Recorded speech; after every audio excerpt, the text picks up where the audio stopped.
څنګه چې دوه ورونه په شکل او صورت کې یو شان نوي د هغوی ذات او قابلیت مختلف وي د هغوی جسمانی صلاحیتونه جدا وي دغه شانته هم د نور زنانو نه مختلفه وي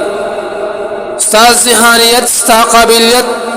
او ستا صلاحیتونه صرف ستا د ذات پورې محدود دي بل څوک دا نشي استعمالولی دنیا کې ته د یو خاص مقصد دپاره پیدا شوی په مزل کې په خوراک کې په جامو وغیره کې د بل چا نقل مه کوه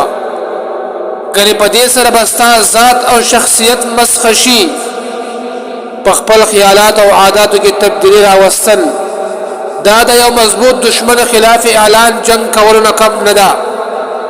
په زندګۍ کې کله داسې موقع هم راځي چې ښه خلک بعضې وخت کې د مایوسۍ او د بددلۍ شکار شي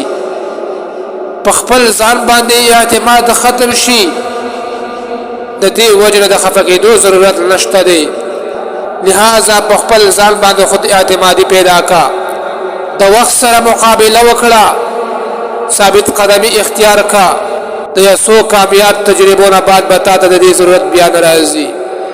لہذا خپل زندگی مخې ته کېږدوه لږ سوچ فکر وکړه چې دنیا ته زه څه دپاره راغلی یم زما دنیا ته د راتلو مقصد څه دی الله رب العزت زه ولې پیدا کړی یم په ورځ د محشر به الله جل شانه زما نه د ذرې برابر د هر شیز تپوس کوي د هر سوال جواب ورکول به وي لہذا په دنیا کې د الله جل شانه د حدود خیال وساتم